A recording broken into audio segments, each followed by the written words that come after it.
I'm Dr. Nancy Lonsdorf, integrative physician and founder of My Ageless Brain. I'm here this evening with a really distinguished guest that I'm very excited to hear from, and I think you probably are too. We're going to hear about the latest research and the synthesis of centuries of research into what is consciousness.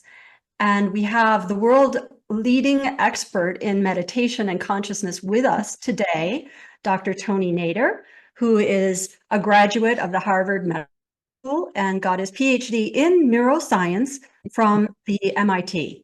And he is here today. He's representing the meditation organization called Transcendental Meditation. And he is a successor to Maharishi Mahesh Yogi, who personally appointed him to head this up and to bring forth and to continue the purity of this long tradition of consciousness and to integrate it with the latest findings in modern science and modern thought. And he has a new book out called Consciousness is All There Is. And it is really the most exciting, complete, thorough, logical, and understandable explanation of how consciousness is the source of everything. And I think any physicist or philosopher or academic or just regular old people like you and me can understand it. And he gives an experiential journey in this book. So you can't help but understand and start to grasp the depth of profoundness of our consciousness, our minds, our brains, and our human existence. And it's very, very inspiring and I think very enlightening. So thank you so much for coming, Dr. Nader. I'm just have 80 questions from all of your fans, and I've tried to crystallize those into a few categories. And maybe we just start by sharing with us what you say that it is very important for us to understand consciousness and experience consciousness. And I wanted you to just share with us what is important about this. We kind of walk around thinking, well, we're conscious, right? I think, therefore I'm conscious. And think about consciousness. We think about, the bank and the finances and the kitchen and our work and all of that and the beautiful nature outside that seems to be outside of us. But why is it important for us to understand that it all has a common source and that source can be experienced within us? It's great to be with you, Dr. Lonsdorf. Thank you for having me. And it's a joy to be able to discuss with such a great doctor and also yourself, a knower of reality, a teacher, a guide. And so I look forward to thinking about these topics. The most important part is to understand that without consciousness, we have really nothing that is of significance. There is no meaning to life without consciousness. And imagine yourself that you are in a state of anesthesia, for example, all the time. What would it matter that you are the richest person or the most loved person or the most knowledgeable person initially? When your consciousness goes away, life as if goes away for you. There is no existence. And we assume that consciousness is just something that we have on a surface level as a product of our brain. And we assume that it is one thing just to be conscious. But we realize that there are different levels of consciousness, different broadness or narrowness, sharpness, clarity, depths of consciousness. So consciousness is a real thing that has dimensions and that has qualities and quantities within it. So, you might be during the day awake and you think it's the same, but you realize that sometimes you're drowsy, sometimes you're very clear, sometimes you're feeling good, you're fresh, you're open, you take things into consideration from a broad perspective, you have a broader vision, you are less open to tiredness, less open to stress, you are more resilient. All of these values are values of your consciousness. So expanding consciousness is a real thing. The problem is that we haven't known how to do it in the past. I mean, in the normal life, we just sleep, and that's one state of consciousness. Then we dream, it's another state, and we are awake. And then based on how much we are rested, how much we are clear, we have different states of consciousness and different variations. So, excuse me just a moment. So you're saying that within our waking state, we already experience some variation in how maybe alert and clear and open and kind of our best self, and then sometimes we're not our best self. So what you're saying is that's an expression of how consciousness maybe has different levels. And you in your book describe how we can develop our consciousness so we're more of the time our best self, and maybe our best self actually gets better and bigger in some way. So that's really fascinating, and I think we'd all love to hear about that. Yeah, that's exactly the second part of the question. We first had to define what is consciousness, and then you beautifully brought out that this consciousness can be developed, can be expanded. We can have the best of what we know to be ourselves, and even better than we have ever known of how we can be, which means we expand our awareness from just being clear and happy and settled to having maybe great intuition, finding solutions to problems. You know, it's like big scientists who, in moments of quietness, discover the laws of nature, or figure out how the world works, or find solutions for big problems, be it on a political level, on the national, safety level, defense, even knowledge, technology, finding new ways to live and improving our existence, is based on the depths of our consciousness. And that is because consciousness is really primary, and like an ocean, it has surface values as waves on the surface. But all of the strengths of our consciousness, what we display as intelligence, what display as ability to be compassionate, to be empathic, to be having a great vision, depends on the depths of the ocean in which we are. If you are just on the surface, tossed around by the waves, you have very limited awareness, very limited consciousness. But there is a technology which is Transcendental Meditation, that allows us to experience the depths of consciousness and the widths of consciousness, and therefore expand what we know to be our reality from, these changes day on and day in and day out, into some new reality of feeling brighter, feeling clearer, feeling more in tune with our life, fulfilling our desires, and living life in a better way.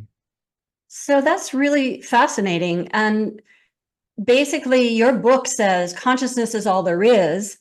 And you describe and kind of really explain in a very scholarly way what many of the different physicists over the years have said, unified field, and that we kind of most of us know that a deep level of nature is kind of really wiggly and energetic, and everything's kind of like less determined than the way we see it on the surface.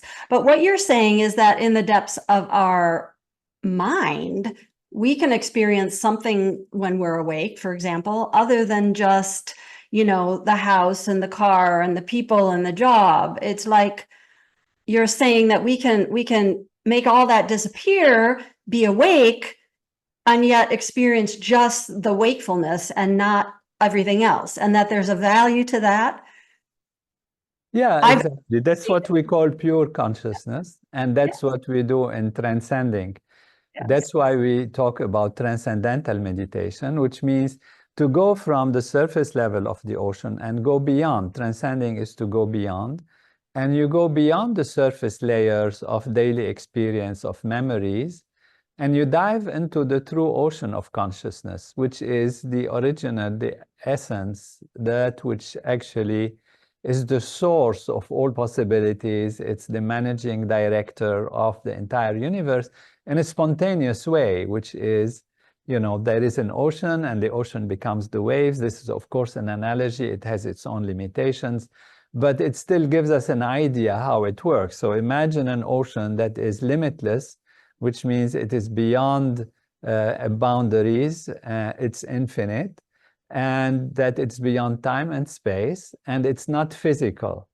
So that is the key point, that one of the key points is that consciousness is non-physical, non-material, and that is really the source of everything. So what physicists say is when you go from the gross to the subtle and the subtle, you come to fields, but they still think, many of them, that the fields are some kind of energy fields. So there is some kind of underlying physicality to it, and that, even though it is weird, that's how they describe it. They describe the unified field as having weird characteristics of, being at two places at the same time, having connection at the distance, which is called entanglement, and different factors.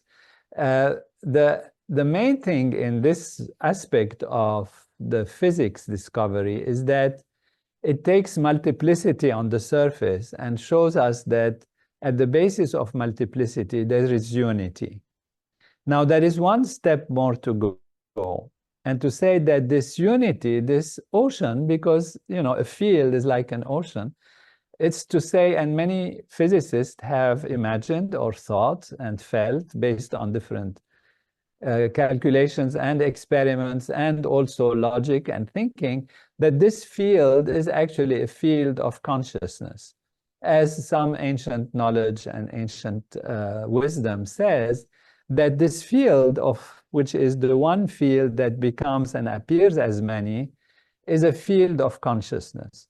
So in the book, I go through all the logic behind that, but also explains, as you said, how this appears as the material universe, which is something that has not really been dealt with by those who have said, okay, maybe everything starts with consciousness rather than a physical material field, but nobody has really bridged that vacuum. And thanks to Maharishi's teaching and his vision, and then for me to put all of this together in a logical sequence in a book, now we know how it makes sense that what we see as physical and material is an expression of consciousness, and the effects of that and the importance of going to the source and to the reservoir of creativity and intelligence, which is within us. Well, I think that's such a critical point there, because when, those of us who have practiced transcending, the experience is usually that the mind settles down and thoughts and feelings become much more subtle, and there may be periods of deep silence, inner silence, as very relaxing, very even blissful at times. But there's no like neon sign at that level that says, hey, I'm the unified field, I'm the control board of the whole universe. So I think it's a fascinating thing that it really is that way. And it kind of explains why when people are meditating regularly, it not only affects their own physiology, but there's research that it can affect society when enough people are doing this. Like at that level, we are all connected. And there's a lot of lip service paid to that today, that, yeah, well, we're really all one. But as you say in the book, there's a lot of like mean-spirited tribalism and all sorts of kind of lower consciousness themes that also play out on the surface of life. And I think you've come to really enliven that depth of consciousness where we're all connected, where everything is more sublime and more positive and evolutionary and life supporting. So I think that's it's such an important thing. We had one question from one lady who was meditating for most of her life, and she said that she has this experience that whenever she even in her daily life has some kind of subtle thought or desire for something, she finds that it somehow happens. It gets organized. She meets that person, this person calls, this thing happens for her. But she said her childhood desire, which has been the biggest desire in her life, is for world peace. And I wanted to ask you, because you go into a fascinating bit of research, not just bit, a body of research in your book, including research that you yourself have done and published on the effect that each of us, transcending can actually affect world consciousness, harmony, level of harmony amongst people, societies, nations, the global family as a whole. And that is something we are so in need of today. So I wanted to invite you to tell us more about that, how that works, and maybe start with that fascinating research you did in 1981. There was a civil war in Lebanon, as you describe in the book. And it was very divisive and a lot of fatalities, and it had gone on for 8 years or something by the time you did your research. So tell us a little bit about that research. And you were just a young doctor, so I want to know, how did it affect you to then see results from that? You're a scientist, what did it do to your view of life and the possibility? Beautiful. Yeah, we'll get to that. You mentioned a couple of things which are very interesting that I would like maybe to comment on, which is when you transcend, you go to that field and it doesn't tell you, hey, I am, you don't hear something like, I am the unified field and I am the source of everything directly, but it tells you indirectly. How does it tell you? And that is one of the ways to prove that you are actually going to a place which is of such importance is through the effects that it produces. So when there is something intangible physically, which means we cannot touch or smell or feel or look at consciousness, we can experience it as a personal, subjective experience. But we know its effects, we know what it does when we come out of it. So we come out of it, we feel healthy, we feel happy, but also the research has shown that our physiology improves, our behavior improves, our intelligence improves, our performance improves. And that's how we can say, well, you've been somewhere and you came back with something, so you must have taken that thing from where you have been to.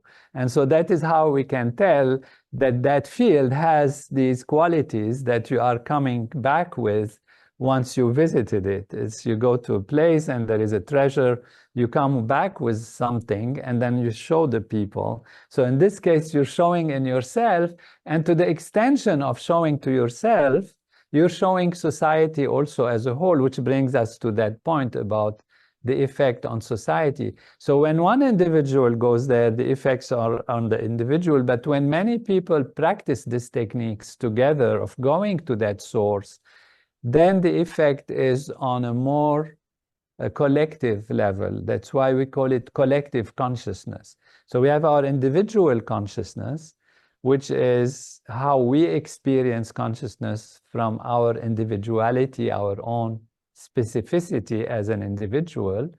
And we have collective consciousness, which is the result of many people having their own consciousness. So if some of those people transcend, which means go deep into the field, it has been shown that they influence the collective consciousness because they're part of it. And since they are coherently going together in that field, that coherence creates an entrainment, which means the others also settle down into that field. And that is how the scientific research has shown that whenever people practice this program, and there are many scientific studies, one was for many, many years, like almost 20 years, where we have examined in the United States, for example, the correlation between the number of people practicing these advanced techniques of transcending and the changes in society, and have found tremendous changes in a very significant way, scientifically significant and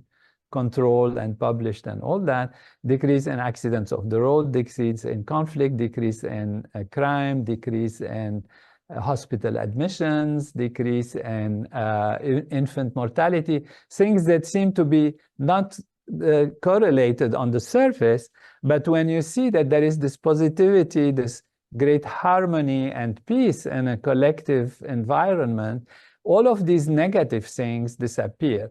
So I was a medical, doctor and, trained as a teacher of Transcendental Meditation. And then during a period of time, there was a place which had about 20,000 people in one mountain in Lebanon. And there was the raging civil war. And there were many villages around which are quite close to this village, but not immediately adjacent to it. And there was fighting between different places from one mountain to the other. We could see the bombs coming and hide in the shelters and all of that. And so I thought, let's try this technique and try this 1% effect, which means this is what Maharishi had predicted, that when a small percentage, as little as 1% of the population practices transcendental meditation, we should see improvements. And so this war was raging everywhere, and we started teaching transcendental meditation. And when the number reached that critical number of 1%, suddenly the war stopped in that village.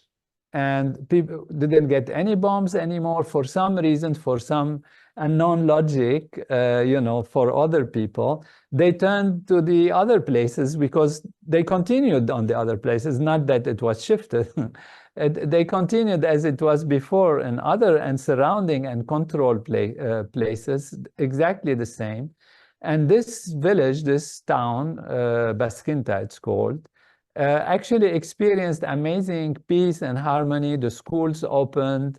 They had, football games and ball plays and volleyball, and they were going around, and it was just a few miles from the other places. And they said just the mentality was different. And even when the weather's changed, it was softer in that place compared to others. For example, the farmers, they are very careful in the springtime when there is hail, because it destroys the crops, the hail. And very amazing, just a big storm came, but it passed just around the town.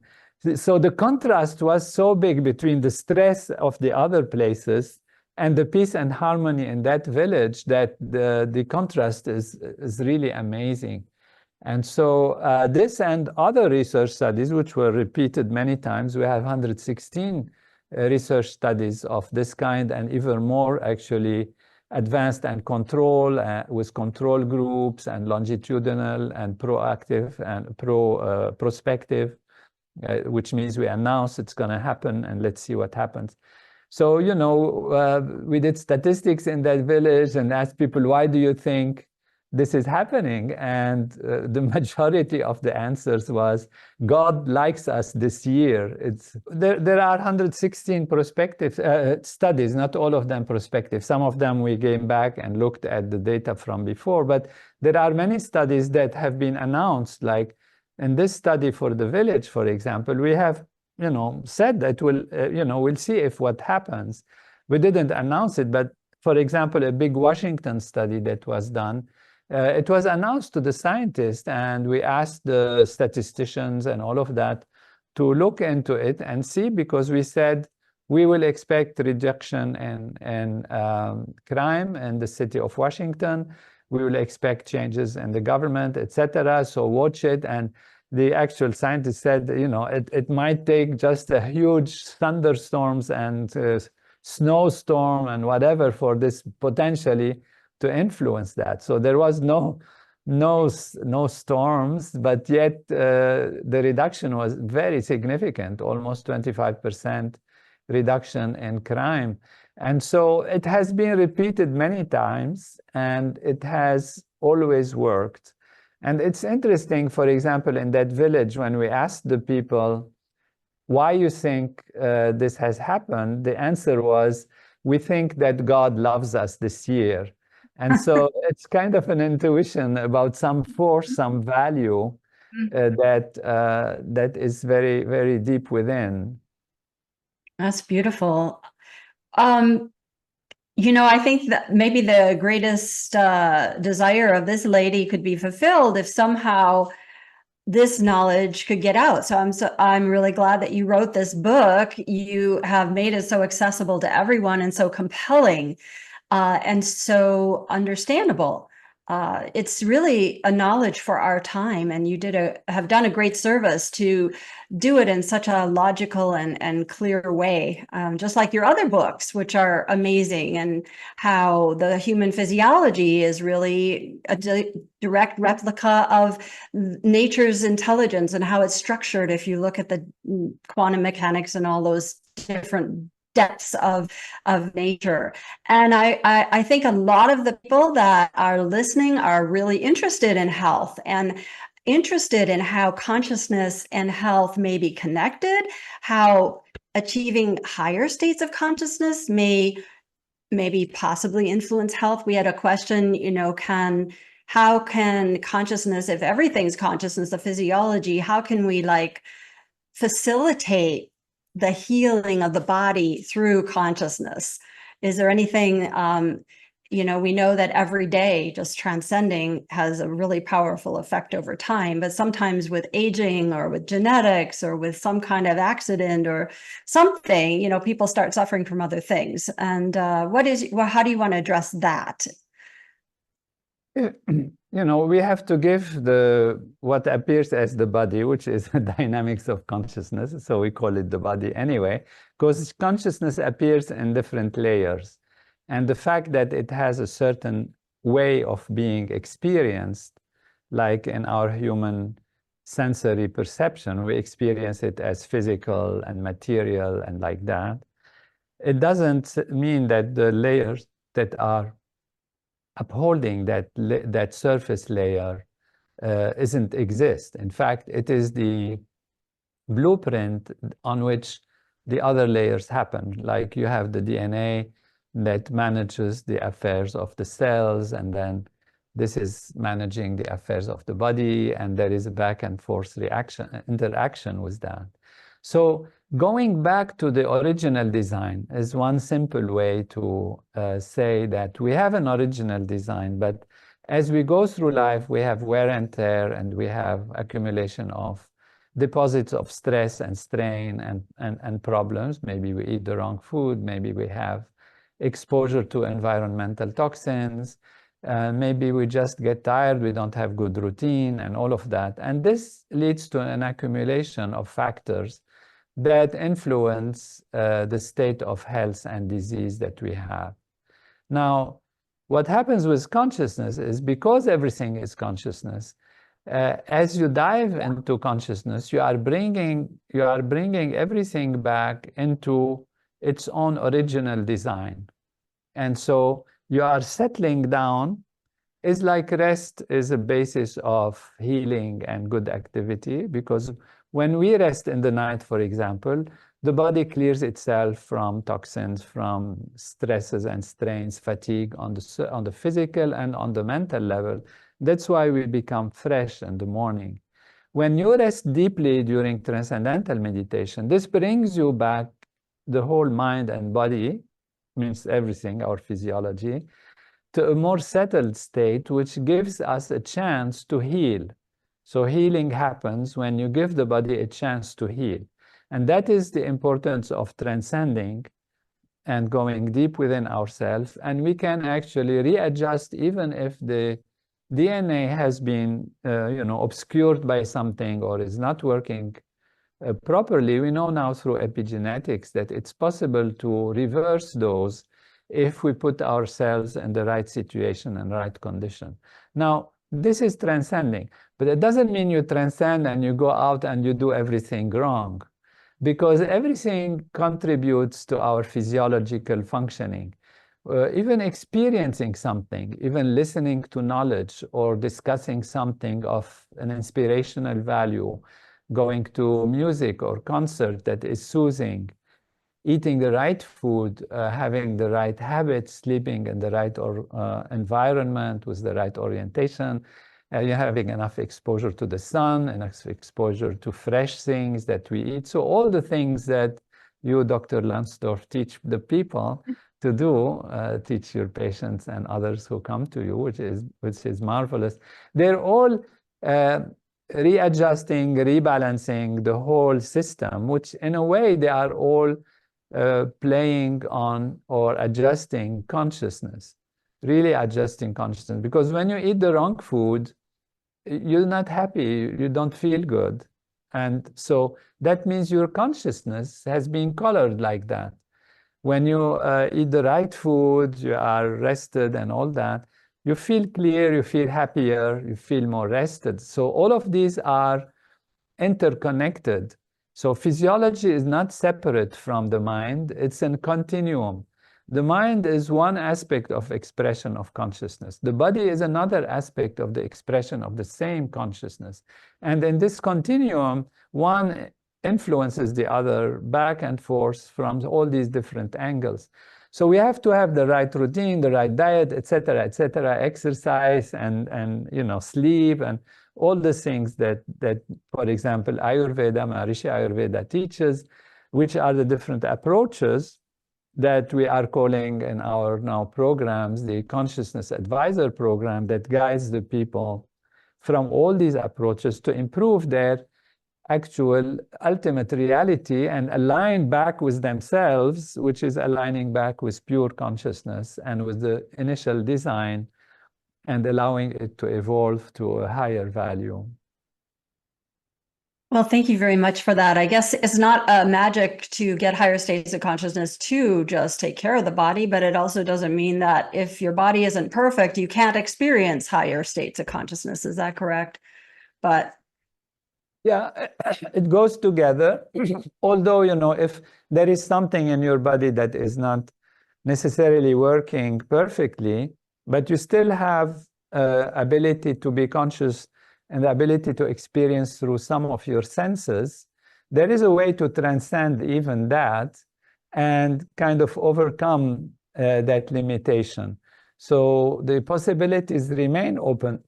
So if somebody's, having an issue with one aspect of their physiology, or they don't have the full functioning of every part, you can still transcend, you can still get there, so going through the path of one aspect or the other of your body. I would, interestingly, I have seen, people with traumatic brain injury, people with schizophrenia, people with dementia, they can all transcend if they can remember what they're supposed to do, close their eyes, they transcend and they experience that. They go beyond all that noise or that imbalance in their brain, and they just experience that level of silence and get nourished and feel blissful. So it's not, you don't even have to have a perfect, so-called perfectly healthy brain, right? You can, it's a human ability to yeah, because consciousness is primary and it's not the brain that is creating consciousness. What the physiology is doing is able to experience consciousness from different perspectives based on the quality of your brain, the quality of your perception, the abilities that you have. So the brain influences, but you can always bypass and go to that state, because that state itself, in itself, is not touched by any changes on the surface. But to go there, you need a machinery, and as healthy and as balanced the machinery of the brain and the nervous system and the physiology is, as easier it is to get there or to experience that. Beautiful. I can't help but think about what everybody is being bombarded with on the news, and maybe with their friends and maybe with their family, all the politics, all the divisiveness. It's like everybody says, it doesn't seem like in recent history it's ever been this divisive. So I would like to uplift people a little bit. If it's possible, if you wanted to share, what would be your vision of what the world and life and politics could look like if we had enough maybe of these people transcending every day, maybe, huge groups or whatever the magic numbers are? What could it do? I mean, we would still have differences, right? Because the world is made of differences, but how would it work? It will be like day and night, you have a room, and in the room are different means and things, and they are on your table, they are here in your closet, they are, you know, hidden somewhere, etc. And then the light goes off and you can't see anything. So you start searching, and maybe somebody else comes to the room, and you know, bump into them, you're afraid of them, you push them, you don't know what they look like. They feel different. Their voice is not the same, you know, as yours.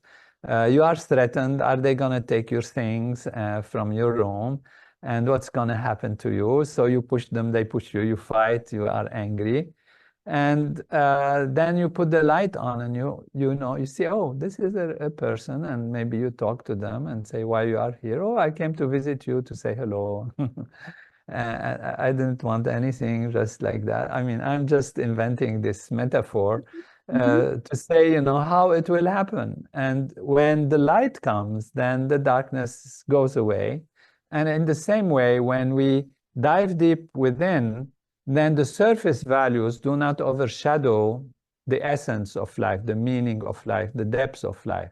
They don't overshadow pure consciousness, which is the ocean that is the one thing that everyone and everything is. And so when you dive there in the ocean, if two waves dive, they find the ocean, and then they are unified.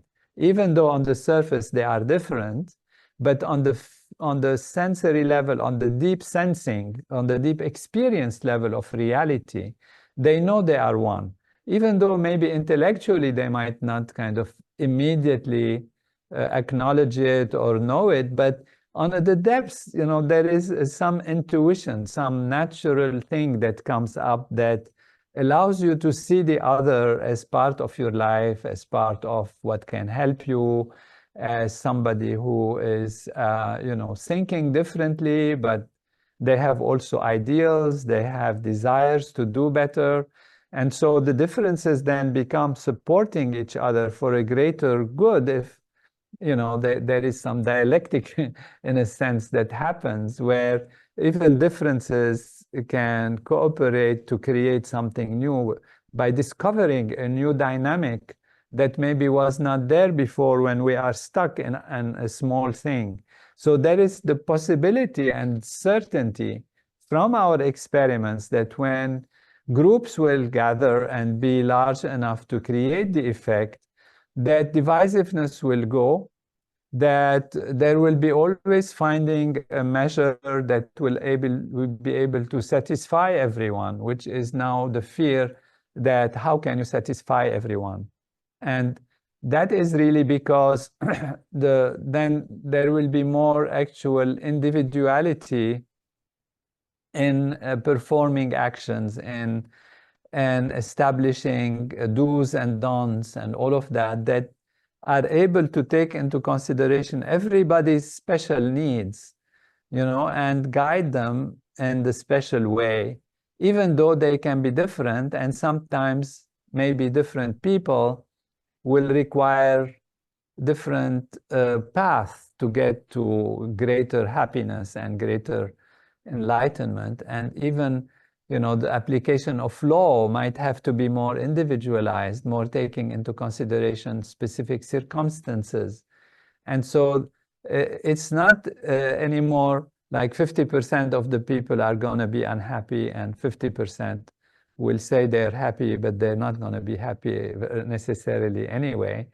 And so there is this fear, this it's kind of belonging to a team, and you want to win, and if you don't win, you are losing, and if you lose, it's the end of the world almost, or something like that, and you're depressed and all of this. So what's important is to take care of yourself and, you know, just be happy, be healthy, be clear, be resilient, be balanced in your thinking, and then you can choose and, you know, vote and whatever. But the priority is yourself, is being yourself balanced and happy, because that is how you contribute to the balance and happiness of society. Because again, it's a collective consciousness thing. If everybody's stressed and strained and afraid to settle down and be happy, because of course, if you're happy, maybe it seems like you are disinterested or you are disconnecting. That's not true. If you're happy, if you're balanced, if you maintain yourself and strengths within, then you contribute to the balance and strength and happiness of society. So, let's be stronger than situations and circumstances and endeavor to transcend, go beyond the changes, the surface, settle within, and then come out and deal with those changes with greater clarity and greater unifying power. Beautiful. So what you're saying is we should transcend. We should do our transcendental practice, our transcendental meditation. And then not only we will be more peaceful, and actually, it's been said, wars are made in the minds of men. Peace begins within, UNESCO says, as you say in your book, and United Nations has a campaign, peace begins with me. So I think those are all just beautiful expressions of the fact that when, in order for a forest to be green, every tree has to be green. In order for the world to be peaceful, the individual has to be peaceful. And I think that is one thing within our control. That is, watching the news. I mean, we're one vote. Okay, that's great, but what's really in our control is how we are. Are we radiating peace, and we're enlivening this unifying consciousness that brings people together? It's so powerful and touching when you hear stories of like in the US, when politicians work across the aisle, they say across the aisle, they went across the aisle, they went from their team and their points of view and reached out to meet the points of view and the needs of the other so-called other side. And they worked together to make something that would bring the best for both. And I think that's the kind of thing that we can't predict exactly. We just know that more good is going to come to more people when there's this unified consciousness enlivened, just like that beautiful experience with your town on the mountain in Lebanon and all of this research that's been done. So yes, I think it's an empowering point of view and an empowering research, because we know we can make a difference, and hopefully more people in the world will do this. And thanks for your book, because I think it can help inspire people to know that they're not just reducing their own stress, they're reducing stress in a bigger way. They're contributing to reducing the stress in the world, which means reducing the tendency for war and disharmony. So it's a great thing. Can I ask you a few more questions? I think we have a few more minutes. Some of the questions from concepts that you so beautifully developed and explained in your book that answer some of the big questions in life. I think they're just really instructive on a personal level. You wrote, when we're living in accord with that intelligence in nature, like we're meditating and we're kind of imbibing or connecting with that on a regular basis, that you said all is computed to be spontaneously life nourishing. So, maybe we're not perfect all the time, but the trend in our life will be that we're more and more, our actions, our thoughts, our influence on other people is more positive, and on our own body and self. So one person asked, but what if you've been meditating a long time, but your heart says one thing and your mind says another, such as you want to fulfill your own path, your own heart, but doing so might hurt somebody you love, emotionally. So what is the right path? And I'm thinking of an ancient story called the Bhagavad Gita, where there was a famous warrior in that situation. How does one find one's way through that, or one chooses what one wants or decides is best for you or for the situation? And if it'll work out the best, even if, say, they go their own path and this person feels hurt, they won't feel as hurt? Or how will it work? Yeah, specific situations can come up like that. the main thing is to make decisions only when you are very clear and well rested, and not under the pressure of circumstances and complications on the outer values. So take a time off, give yourself time, transcend regularly. Now, you started the question by saying, if we already transcend and do that and all that, and still find that sometimes we have a difficult decision to make. So make this decision when you are freshest possible, more quiet, when you have went deeply within yourself, and then you will find the solution that can satisfy both. Otherwise, if there is somebody that is likely to be hurt, communicate with them, talk to them, explain yourself. Maybe you think they will be hurt, but maybe they are also, maybe you don't know, waiting for some exit or something different to happen, but they also afraid they will hurt you. So it depends on the situation. And so what helps is rest, quiet, clarity of consciousness, and communication. Respect the other, love the other, communicate, but also remember to love yourself, because that is, as we have been saying, the first responsibility, and that's the one thing we can immediately change. To accept yourself, love yourself, and make sure you are rested, and then take the principle that you don't want to do anything that is wrong, that you know to be wrong. Sometimes we know that something is not right and we feel ourselves compelled to go for it. In these cases, you can, make an effort actually not to do something which you know to be wrong. And, if you take all of this into consideration, I wish and I hope and I expect you will find the solution. Very wise, very beautiful. Thank you so much. I'm sure she's going to appreciate that. Here's another really kind of interesting question along the same lines in a way. What if you've been meditating for a long time and your desires for financial success have not been realized? And the actual question submitted said, besides meditating daily, what would be the single most important additive to increase financial abundance in one's life? Please say lotto. No, gambling, if that's what you mean, is not the solution. It's, building up and pursuing a goal and seeing the steps that are necessary to achieve the goal. Not just keep yourself disconnected with the goal and hoping that you will make a big jump and you will get there.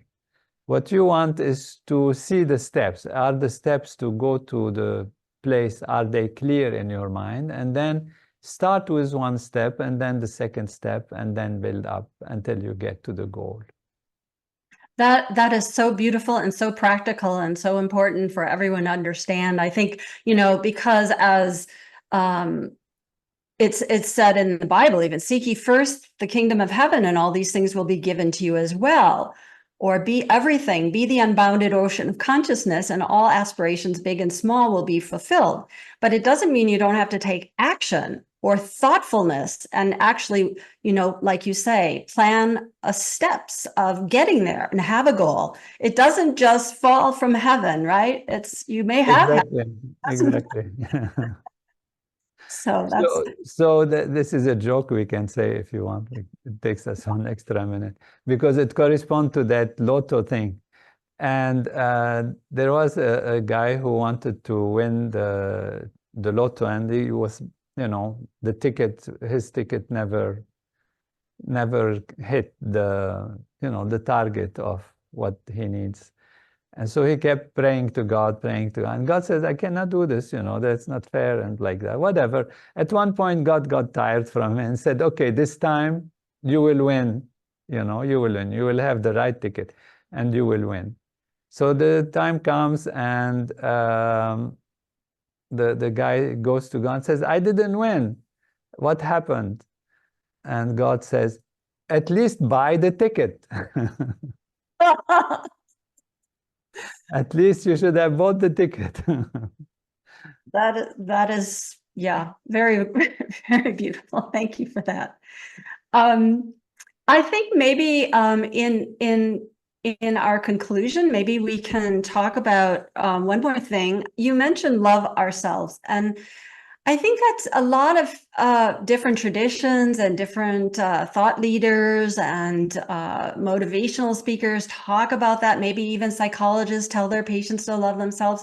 I mean, what does it really mean to love yourself? Does it, what does that mean?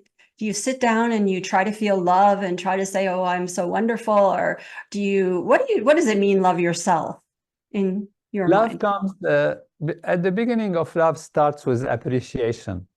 You have to appreciate something to love it. If something isn't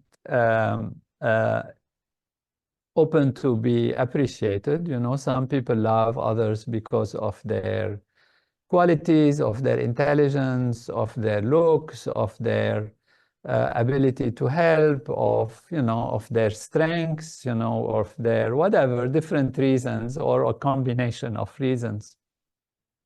And therefore, when there is appreciation, love grows. And when love grows, appreciation also grows with it. And so it's a circle that is very, very self-supporting and fulfilling. The more you appreciate, the more you love. The more you love, the more you can actually find the things to love in a person, because you are putting your attention, looking at them from a special place. Now, if you look at yourself with limited perspective about your qualities, about your things, your shortcomings, what you have been successful on, what you have not been successful on, and you look at yourself from a small perspective, you might be able to love yourself, or you might, in general, people are very critical about themselves, and then they would just never love themselves because they want to be even wealthier, even more knowledgeable, even more beautiful, even more strong. And they will feel, I'm not that strong, I'm not that healthy, I'm not that well, I'm not that beautiful. And then you don't love yourself. But this is because you're looking at yourself from the outer perspective. You're projecting yourself on outer things. So when you transcend, and again, we come back to this because it's really essential, you discover something within yourself, and that is your true self. And that is why knowledge is very important, because when you transcend, you might think it's a fleeting experience, and I just had an experience and it's gone. So you don't give it importance. But knowledge helps you to know that when you transcend, you are actually finding yourself. You're going to yourself. So when you go deep within and you find this peace and harmony within, you are actually finding what is within you. That is you. And when you find that you have this peace and harmony and softness and clarity within you, then you automatically love yourself by knowing that this is yourself and that is your deep self. So that's why, I write the book, for example, to explain that our self is truly there. And that's the highest value, that every one of us is that ocean of consciousness. And that through transcending, we find it and we experience it. And then spontaneously and naturally, we come to love ourselves. The other aspect of the situation when we say love yourself, it means don't be upset if you're happy. And you say, oh, everybody's suffering and I'm happy.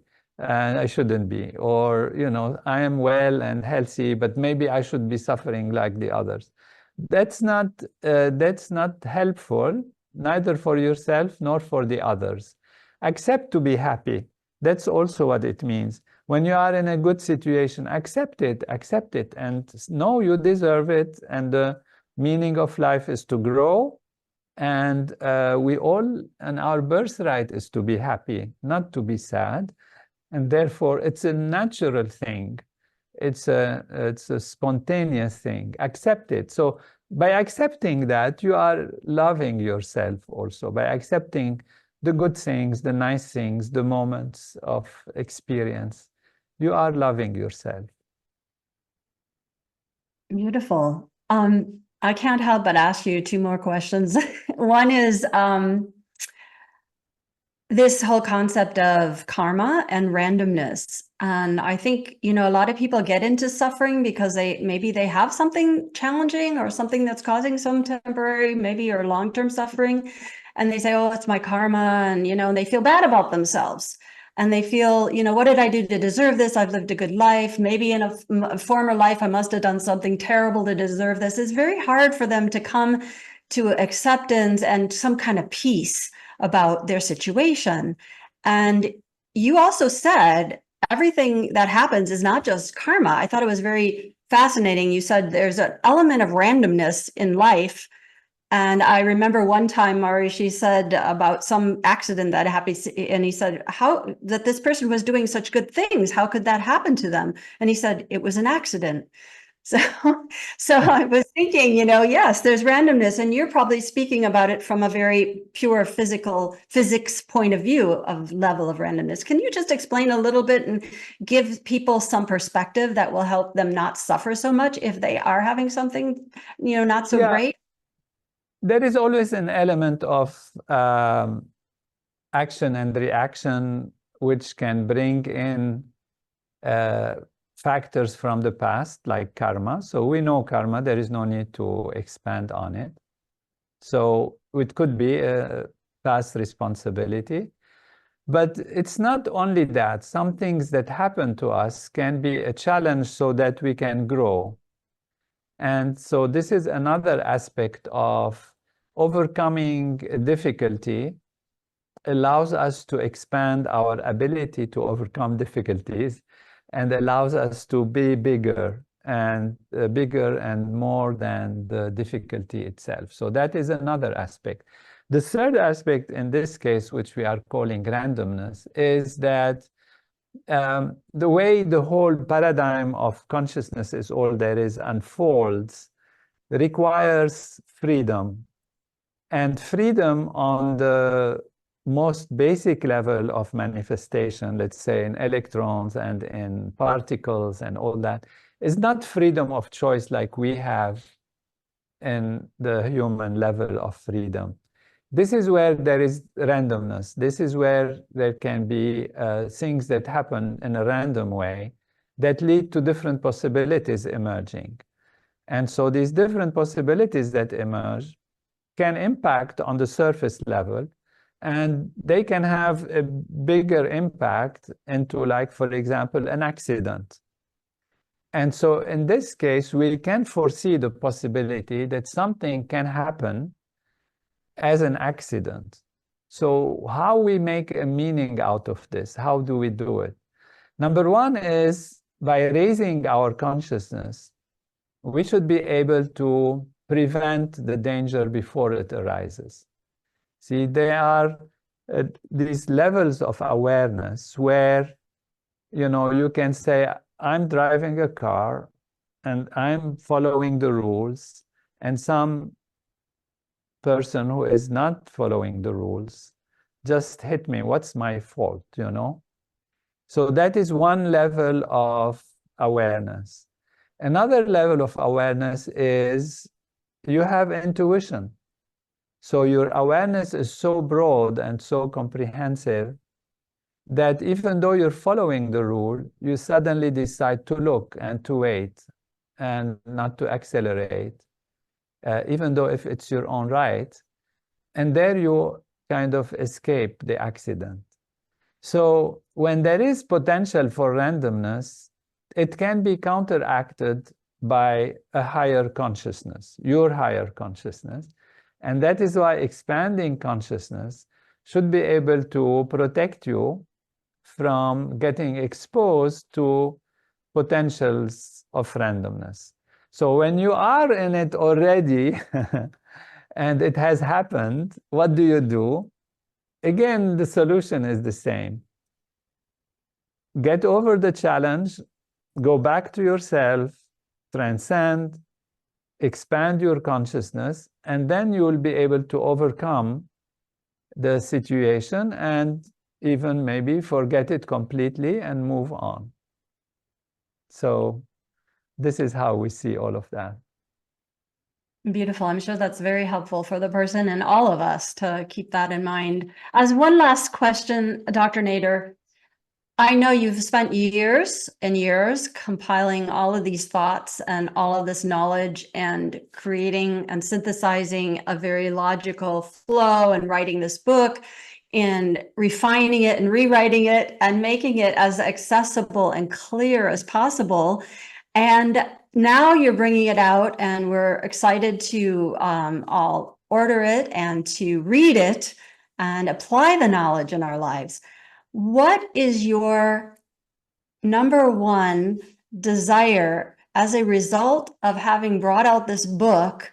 What do you want to see the impact, the effect of that be, like in the biggest way possible? What's your biggest vision of what this book you would like it to bring to people in the world?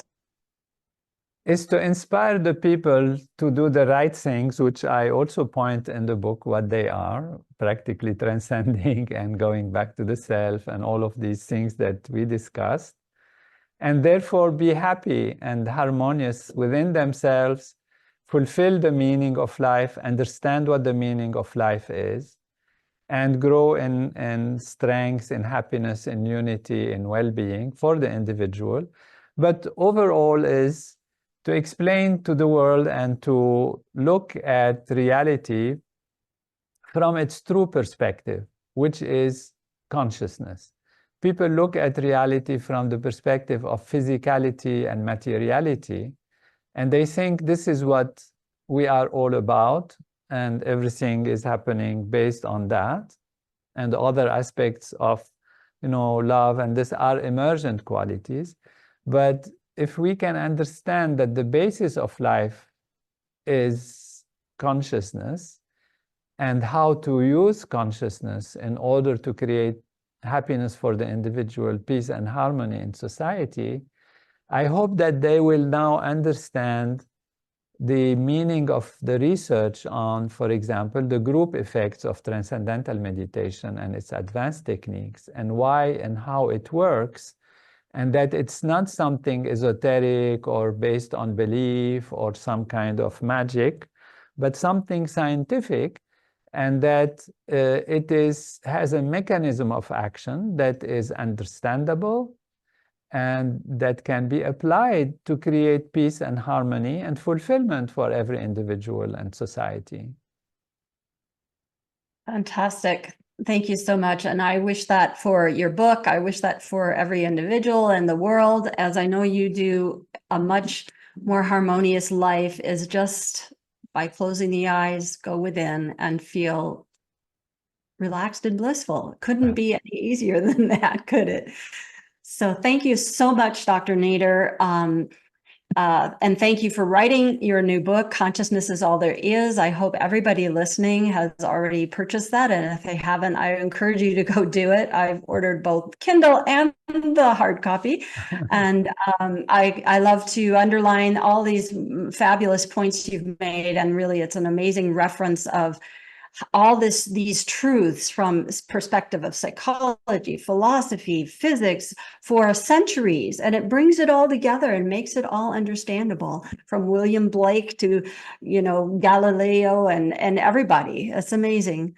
So thank you so much for sharing your knowledge today with us, and we wish you great success with your work, and may it bring peace to the world and to the individual. Thank you, Dr. Lonsdorf, for having me and for all you do. Thank you. All the best. Thank you. Bye for now. Bye.